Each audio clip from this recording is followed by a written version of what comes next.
There's no feeling more intense than starting over. If you deleted your homework the day before it was due, as I have, or if you left your wallet at home and you have to go back after spending an hour in the commute. If you won some money at the casino and then put all your winnings on red but it came up black. If you got your best shirt dry cleaned before a wedding and then immediately dropped food on it. If you won an argument with a friend and then later discovered that they just returned to their original view. Starting over is harder than starting up. If you're not ready for that, like if you've already had a bad day, then what you're about to go through might be too much. Feel free to go away and come back. I'll be here. Alright, thanks for coming with me on this trip. I'll understand if you have to take a break at any point. Just find a safe place to stop and quit the game. And don't worry, I'll save your progress, always, even your mistakes. This game is a homage to a free game that came out in 2002, titled Sexy Hiking. The author of that game was Jazuo, a mysterious Czech designer who was known at the time as the father of B games. And B games are rough assemblages of found objects. Designers slap them together very quickly and freely, and they're often too rough and unfriendly to gain much of a following. They're built more for the joy of building them than as polished products.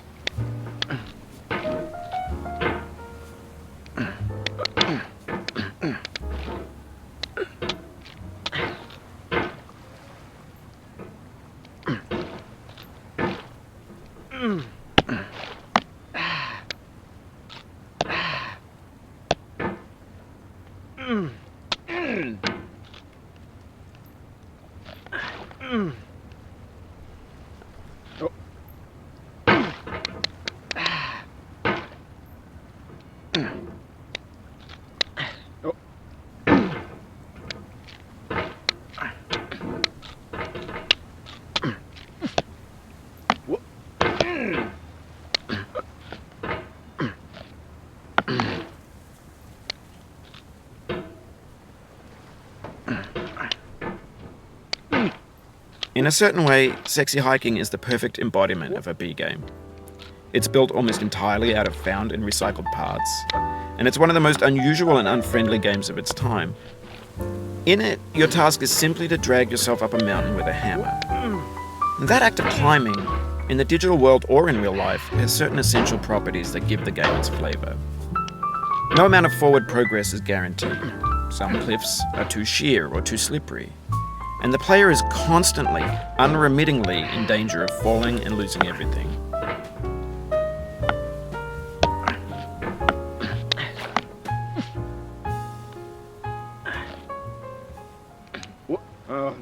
Oh, you just lost a lot of progress.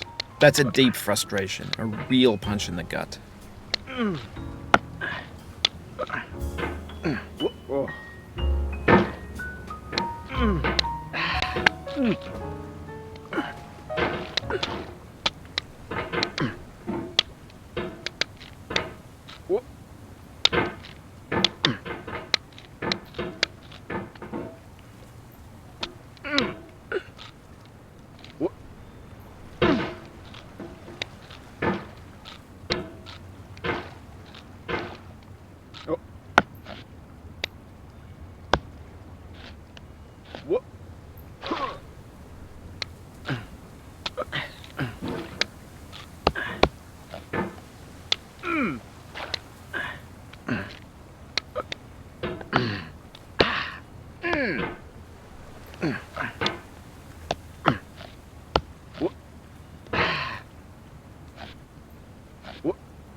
Anyway, when you start Sexy Hiking, you're standing next to this dead tree that blocks the way to the entire rest of the game.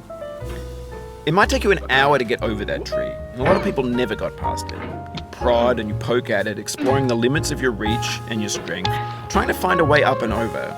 And there's a sense of truth in that lack of compromise. Most obstacles in video game worlds are fake. You can be completely confident in your ability to get through them once you have the correct method or the correct equipment or just by spending enough time. In that sense, every pixelated obstacle in Sexy Hiking is real.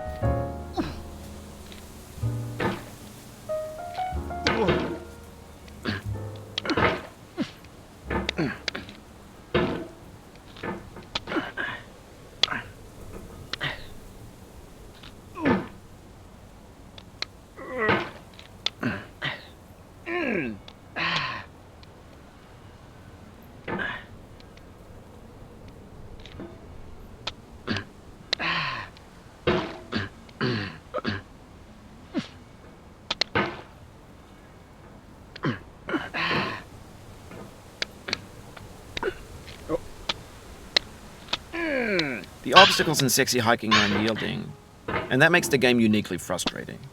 But I'm not sure Jazuo intended to make a frustrating game. The frustration is just essential to the act of climbing, and it's authentic to the process of building a game about climbing.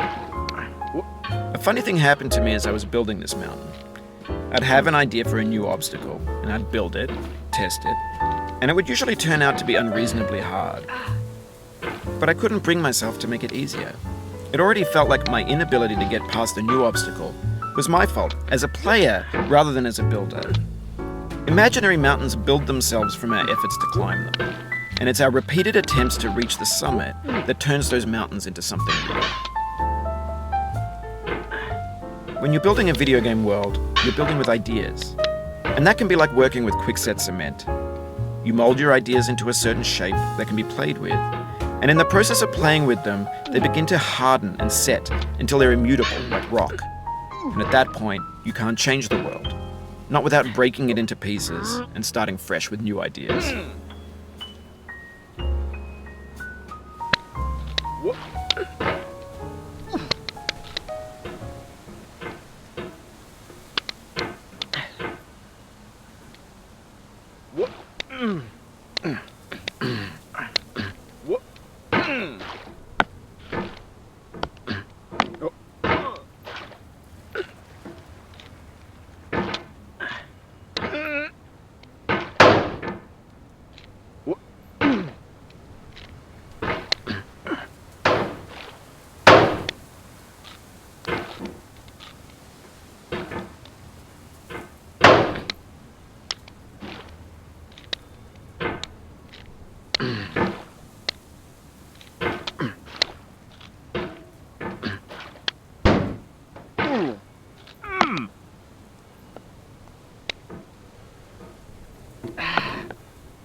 Oof, sorry about that.